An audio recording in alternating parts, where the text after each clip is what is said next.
네, 여러분 안녕하세요. 부영부재TV의 동생 전승배입니다. 오늘은 제가 정말 오랜만에 빌딩 상담소 영상을 촬영하려고 이렇게 좀 카메라를 켰습니다. 최근에 저희 고객분께서 디테일하게 내용을 작성을 해주셔가지고 저한테 이제 빌딩 메인 문의를 주셨거든요. 근데 이 내용이 많은 분들이 좀 공감을 하실 것 같아서 제가 이렇게 좀 한번 가져와 봤습니다. 그럼 바로 제가 사연을 보면서 하나하나씩 설명을 드리도록 하겠습니다.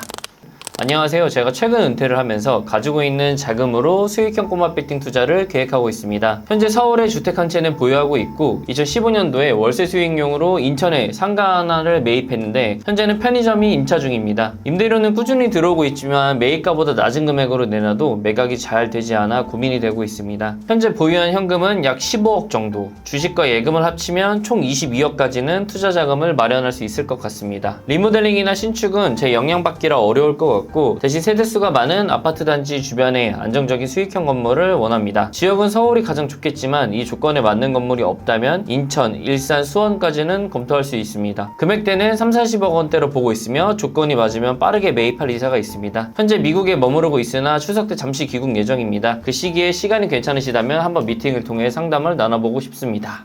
제가 일단 전체적으로 문의 내용을 좀 정리를 한번 해보자면은 최근 은퇴를 하신 다음에 안정적인 수익형 꼬마 빌딩을 검토 중이신 거고 부동산 보유한 거는 서울 내 주택을 한 채 보유를 하고 계시면서 편의점이 들어가 있는 인천에 이제 구분상가 한 채를 보유를 하고 있습니다. 보유 자금은 현금 약 한 15억 정도를 가지고 계시고 주식이랑 예금을 포함하면은 22억까지 총알을 마련하실 수 있는 거죠. 투자 성향을 제가 한번 좀 보면은 리모델링이나 신축은 좀 부담스러워서 완성이 된 건물을 좀 선호를 하고 계신 거고 세대수가 많은 아파트 단지에 안정형 수익형 건물을 선호하다 보니까 항아리 성과를 선호를 하시는 거죠. 예산은 대출을 포함해서 30-40억 원대 매입을 하시려고 하는 거고 조건이 맞으면은 빠르게 매입 이사가 있으신 분입니다. 제가 이 내용을 가지고 온 가장 큰 이유 중에 하나가 현금 20억에서 30억을 보유하신 고객분들이 이 내용과 거의 동일한 분들이 너무 많아서 제가 이 내용을 가져왔어요. 그래서 제가 오늘 이 영상을 통해서 은퇴하신 분들이 어떤 건물을 매입을 하셔야 되는지 제가 그 건물들도 좀 보여드리고 이 고객한테 어떤 솔루션을 드렸는지 제가 설명을 한번 드리도록 하겠습니다. 네, 일단 제가 이 고객을 추석 연휴 때 만나서 미팅을 진행을 했습니다. 그래서 좀 여러 가지 솔루션을 드렸는데 첫 번째가 이제 인천 상가에 관련된 내용입니다. 이 고객분의 부동산 포트폴리오를 보면은 괜찮았어요. 첫 번째 이제 서울에 가지고 계셨던 주택 같은 경우에도 똘똘한 한 채였었고 인천에 가지고 있는 상가 같은 경우에도 편의점에 임차를 하고 있는데 임대 수익은 꽤 잘 나왔었거든요. 은퇴하신 분들한테는 별로 맞지 않는 부동산 투자인 게 이 부동산을 현금으로 바꾸고 싶을 때 현금을 바꾸기가 되게 어렵습니다. 그만큼 좀 유동성이 좀 떨어지는 자산이어가지고 엄청 메인에 있는 분양상가가 아닌 이상에는 내가 이 상가를 팔고 싶다고 하더라도 팔기가 쉽지 않은 거죠. 근데 또 제가 미팅 때 내용을 들어보니까 이 편의점을 운영하시는 이 임차인분을 만나셨었더라고요, 예전에. 근데 이제 그때도 좀 장사가 잘 안 된다라는 식으로 말씀을 하셔가지고 그 마음이 되게 불안하신 것 같아서 주변에 임차인이 나간다라고 좀 가정을 했을 때 주변의 임대 시세랑 이 분양상가를 정말 얼마에 매각을 할 수 있는지 매각 시세를 좀 정리를 해서 보내드리긴 했는데 제가 봤을 때는 매각은 바로 쉽지는 않겠지만 임차인도 최대한 빠르게 맞출 수 있는 부분도 저희가 도움을 드린다고 말씀을 드렸고 매각하는 것도 금액을 약간 낮춰서 진행하는 쪽으로 솔루션을 드렸습니다. 두 번째 같은 경우에는 막연하게 이런 30-40억대 건물을 이제 사는 게 아니라 정말 실제 수익률을 계산을 해서 월 생활이 될 수 있을 정도의 수입이 들어오는지를 정말 꼼꼼하게 계산을 하셔야 되는데 그게 많이 부족하신 것 같더라고요. 그래서 제가 이제 매매 금액 40억 건물을 좀 기준으로 세금이나 이런 것도 좀 계산을 한번 해봤어요. 40억 건물의 기준으로 취등록세가 약 한 1억 8,400만 원 정도, 등기 비용이 약 한 1,200만 원 정도가 나오고 중개수수료 3,600만 원을 포함을 하면은 매매 금액 40억짜리 건물이 원가가 42억 3천만 원 정도가 나오거든요. 근데 여기서 서울의 평균 수익률이 3에서 한 3.2% 정도가 나와요. 그러면은 이제 보증금 약 2억에 월 임대료 한 1,000만 원 정도 나오는 건물일 텐데 그래서 이제 여기서 매매 금액의 50% 정도인 20억을 대출을 받는다 그러면 요즘에 대출 평균 금리가 한 3.8% 정도 나오다 보니까 그 기준으로 월 대출 이자가 약 630만 원 정도가 나오거든요. 그러면 여기서 월 임대료 1,000만 원에서 630만 원을 제하면은 남는 게 한 370만 원 정도가 남는데 여기서 또 이제 건물 청소 비용이라던가 재산세 관련된 거라던가 가끔가다 이제 건물이 하자가 있었을 때 고치는 비용으로 나간다 그러면은 솔직히 남는 금액은 월에 한 200만 원에서 250만 원 정도밖에 안 남는단 말이죠. 보통 은퇴하신 분들이 이 정도 금액으로 생활이 어렵거든요. 건물을 사는 이유도 월 임대료가 나머지 다 제외하고 한 500만 원 정도 나오면은 내 생활을 충분히 영위할 수 있다고 생각을 하시는데 200만 원이면은 전 너무 적다는 좀 생각이 들더라고요. 그래서 이제 고객분들이 많이 질문을 주시는데 그럼 이제 매매 금액을 40억에서 30억으로 낮춰서 찾으면 되지 않냐라는 말씀을 많이 해주시는데 있는데 이 구간의 물건을 찾아보면은 입지도 좋고 수익도 안정적으로 나오는 물건이 생각보다 찾기 어렵습니다. 그래서 제가 여기서 따라오는 내용이 지역을 확장해서 검토를 하면 되지 않냐라는 내용인데, 이 문의를 주신 고객 같은 경우에도 아까 이제 서울권의 물건을 찾기 힘들다는 좀 전제를 깔고 인천이랑 경기까지도 건물을 좀 봐달라고 하셨죠. 보통 인천이랑 경기권에 나오는 매물들은 수익률이 4% 넘는 물건들이 꽤 나오기는 합니다. 그래서 아까 이제 서울 건물과 동일한 조건으로 임대료만 한 1,300만 원 정도, 약 300만 원 정도 더 나온다고 보시면 될 것 같거든요. 그러니까 40억 정도의 동일한 건물에서 임대료 300만 원이 더 나오는 건물이라고 한다 그러면은 은퇴하신 분들 입장에서는 여유롭게 월 4,500만 원 정도 들어올 수 있는 거죠. 다만 인천이나 경기권 같은 경우에는 많은 분들이 아시겠지만 서울권보다는 수익이 높은 반면에 시세 차익을 보기는 많이 어렵습니다. 그리고 또 이제 서울과는 좀 다르게 인천이나 경기 같은 경우에는 신도시가 생기면은 그 지역으로 이제 상권이 빠르게 이동하기 때문에 지금 가지고 있는 건물의 상권이 빠르게 죽을 수가 있는 거죠. 그래서 좀 정리를 한번 해보면은 향후 시세 차익을 노리고 현재 수익을 적게 가져가는 이제 서울의 건물을 검토를 할 것이냐, 아니면 지금의 임대 수익을 노리고 장기 보유로 인천이나 경기도권의 건물을 검토할 것이냐는 은퇴하신 분들의 현 상황에 맞춰서 선택을 하실 필요가 있어 보입니다. 그리고 또 저한테 문의 주신 고객 같은 경우에는 남편분이랑 와이프분이 두 분 다 이제 소소하게 일을 하고 계신다고 하더라고요. 그래서 본인들은 임대 수익이 그렇게 많이 안 나와도 괜찮다라는 말씀을 해주셔서 저 이제 서울 쪽에 투자하시는 쪽으로 방향성을 정했습니다. 그런데 제가 이렇게만 말씀을 드리면은 그럼 도대체 어떤 건물이냐, 이게 잘 이해가 안 되시는 분들도 있을 것 같아서 실제 거래가 되는 물건을 제가 두 개를 가져왔거든요. 첫 번째 건물 같은 경우에는 이제 서울에 있는 이제 꼬마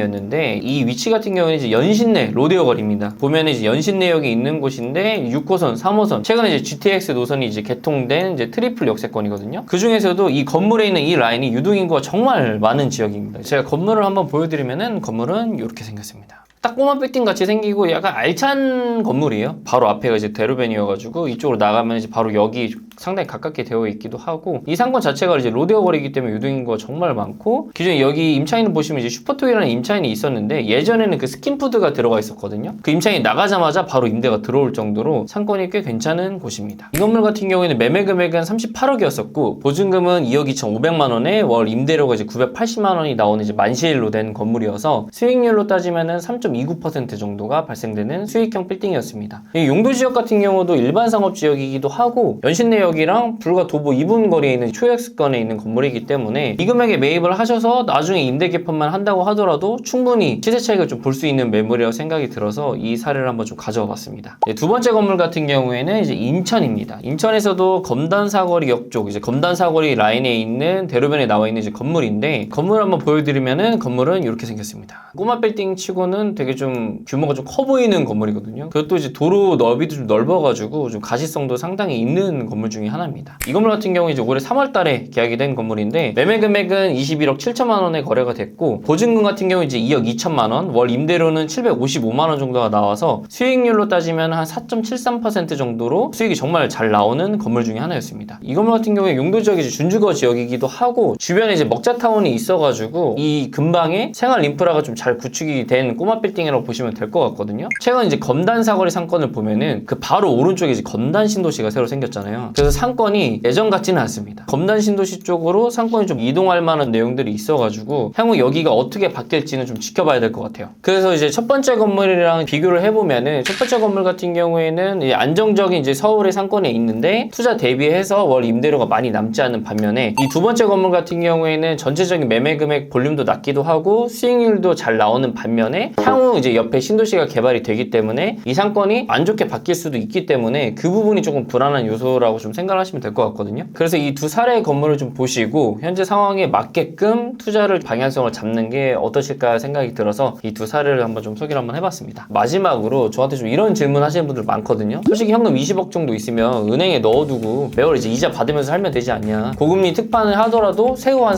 월 400만 원 정도 받는데 뭐하러 건물을 사서 그렇게 힘들게 고생을 하냐라고 하시는 분들이 많습니다. 솔직히 그 말씀이 맞아요. 제가 최근에 이제 은행 투자에 관련된 내용을 좀 봤었는데 30억 미만의 현금을 가지고 계신 주신 분들이 수익형 꼬마 빌딩이 리스크 대비 효율이 좋지가 않아서 본인들이 가지고 있는 현금 자산의 70% 같은 경우에는 예금이나 채권으로 넣어두고 30% 같은 경우는 이제 부동산에 투자하는 이제 혼합형 투자를 많이 하신다고 하더라고요. 근데 이제 저는 그것도 하나의 방법이라고 생각이 들기도 하는데 아까 제가 보여드렸던 매매 사례들처럼 가끔가다 알짜배기 건물들이 나오면은 은행 이자보다도 더 높은 수익을 좀 창출할 수 있기 때문에 이러한 방향도 있다라는 거를 좀 여러분들한테 설명을 드리고 싶었습니다. 현재 빌딩 투자에 고민이 많으신 분들이라면은 저희 뭐 카카오톡도 있고 메일도 본문에 내용이 있으니까요. 언제든지 문의 주시면은 제가 성심성의껏 상담 도와드리도록 하겠습니다. 그럼 이제 오늘 영상 여기서 마무리하도록 하고 저는 다음에 다른 영상으로 찾아뵙도록 하겠습니다. 그럼 안녕.